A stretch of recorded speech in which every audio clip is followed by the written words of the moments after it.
Good morning, all. Myself Deepa Lakshmi, and I'm working in KR College and working in a EC department. Today, I'm going to handle a session about embedded system design process. This is the agenda for our system for our session. First, we are going to see about what is the embedded system, introduction to embedded system, and we are going to see about what are all the challenges in embedded computing system design, and finally we will see about what are all the steps involved in the embedded system design process. First, we need to understand what is embedded system. Embedded system is nothing but an electronic system that has hardware and it is connected with the separate hardware. Okay, simply we can say embedded system is nothing but a combination of both hardware and software, and it has a collection of components used to execute a particular task. There are lots and lots of examples of embedded systems out there. For example, microwave ovens, washing machine, elevator control system, automobiles. These are all the basic examples of embedded systems. Next, before going to our main topic, embedded system design process, we must know about what are all the challenges in embedded system design. These are all the main challenges. First one is how much hardware do we need? Okay, we all know about embedded system is nothing but a combination of hardware and software. So before going to develop on particular product or system, we must know about how much hardware do we need. For example, if I choose more hardware means our product will become expensive. So that cases should be avoided. In second cases, how do we meet deadline? Deadline means important. By increasing the performance, by speeding up the performance of the hardware, we can improve the performance.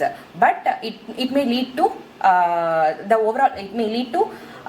overall component becomes expensive.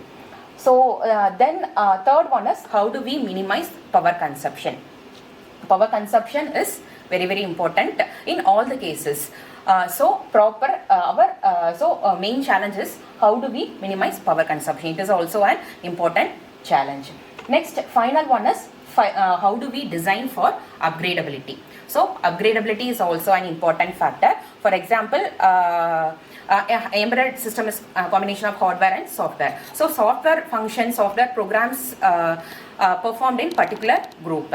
Similarly, hardware things are done by particular group of people. So these two combined. So these two systems are integrated. So upgradability is also an important factor.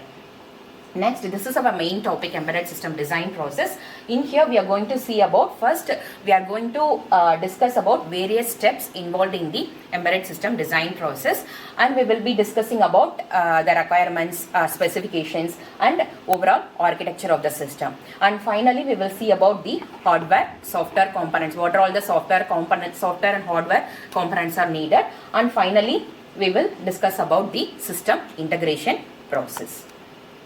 So see this flow diagram. This is the flow diagram for design methodology. It will start from requirements, specifications, architecture, components, and system integration. This will go in a sequence manner. By seeing the flow diagram, we can say it is classified as two categories: top-down approach and bottom-up design.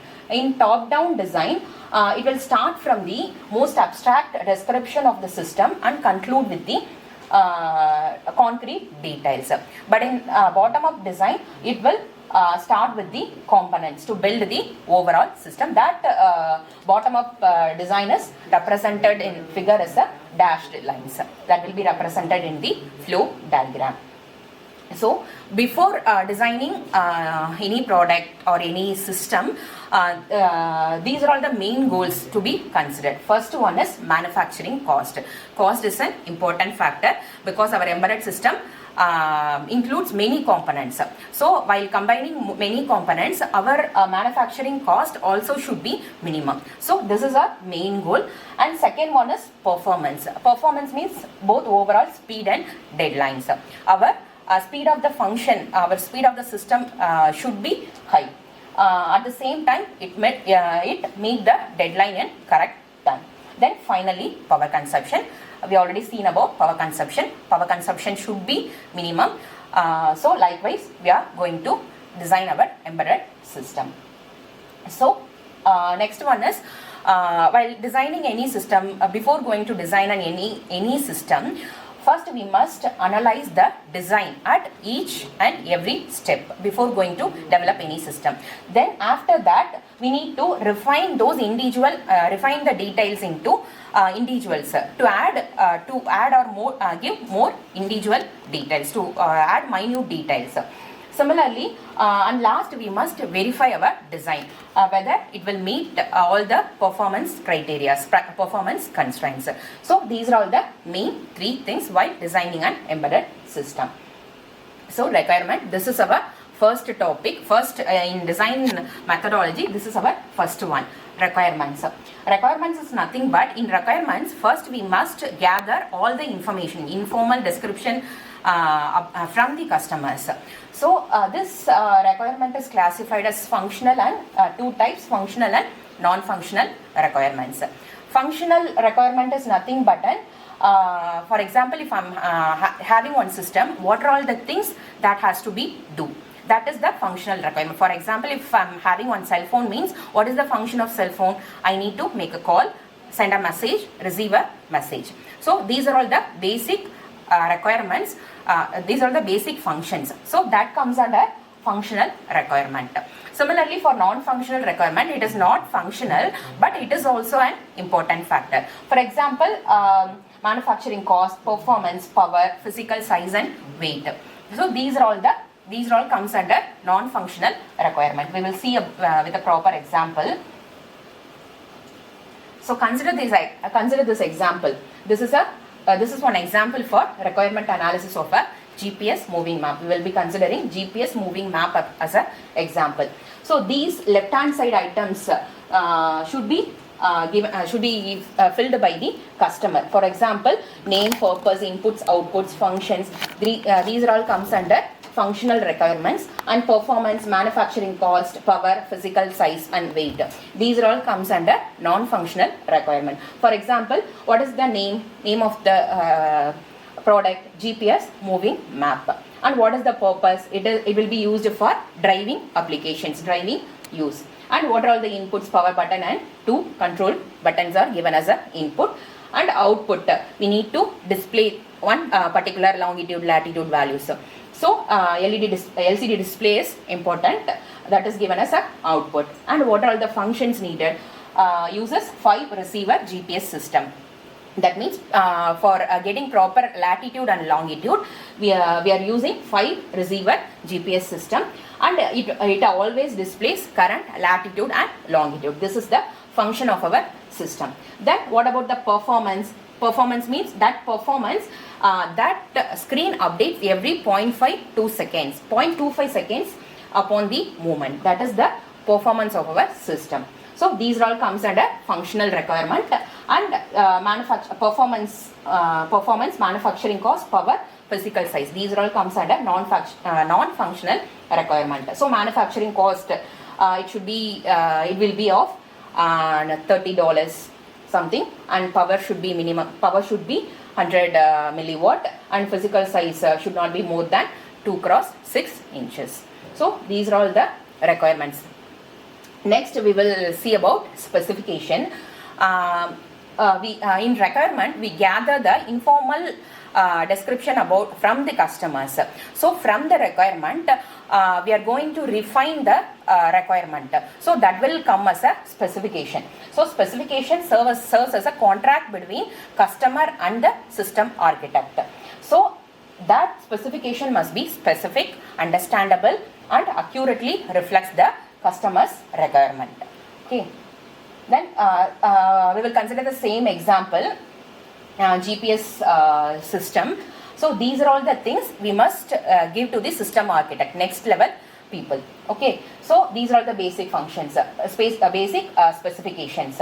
First, we need to give data received from the GPS satellite constellation. That means latitude, longitude, positions should be given, and mapping data and user interface should be given, and operation that must be performed to satisfy the customer request, and background actions required to keep the system running. These are all the specification. We refined those requirement into specification. We pointed out these specification, and this will be given to the system architect. So third one is the architecture design process. Till now we completed two steps. First, we completed requirements. In requirement, we have seen what is functional requirement and what is a non-functional requirement. We will see, and we had seen an example. And in second step, we refine those requirements into specification, and that specification will be given to the system architect people. In the architect, that specification describes only the functions of the system. But the implementation of the system will be described in the architecture. So architecture is nothing but an overall structure of the system. So here same example is considered in the all steps. So we consider the same example. GPS receiver. In here, GPS receiver receives the signal from the spatial coordinate systems, and if one particular customer search some destination or location, means that search engine collects receives the data from the database, and rendering is done over, and user interface is also provided, and finally that particular latitude longitude position will be displayed in the display. This is the overall system architecture. Okay. So in here, this is the overall system architecture. The same architecture is classified into two categories. One is hardware architecture and software architecture. This is the block diagram of hardware architecture. In here, CPU, GPS receiver, panel I/O, memory and display. These all the things are present in the hardware architecture. The GPS receiver receives the signal like latitude, longitude positions. That will be given to the GPS receiver receives those signals, and in here there are two types of memories are there. One is frame buffer and general purpose memory. Frame buffer is used to display the pixel values. At the same time, this program or data memory is used by the CPU. This is the hardware architecture. While coming to the software architecture, this is the block diagram of software architecture. First, the position, current position or some data is given to the user interface, and database search is done over here, and rendering is done over that, and timer unit is also there. The timer unit is needed for input and output synchronization. So finally, the values of come as a pixel values. So in architecture, first we getting the information from the specification, and we build some architecture design. That architecture is classified into two categories. One is hardware architecture and software architecture. We will see in next slide. Okay, that architecture design, we have designed some architecture. That architecture must satisfy both functional and non-functional requirements. We already seen about what is functional and non-functional requirements. So those things must be satisfied in the architecture description. Next, fourth one is, till now we completed three steps. First, requirement completed, and we have seen about specification, and architecture. We have seen about architecture. In architectural system, we have seen about two parts. First one is software architecture and hardware architecture. Fourth step is hardware and software components. In third step, that means in architecture design, we planned the overall system, overall architecture. So next step is to describe about the components. What are all the components we need to build the system? That components include both hardware and software component. For example, if I am choosing one hardware, means that component may be already available. For example, if I want CPU, means that system I need not to build some CPU. It is already available, so I can make use of that system. Okay, so that is software and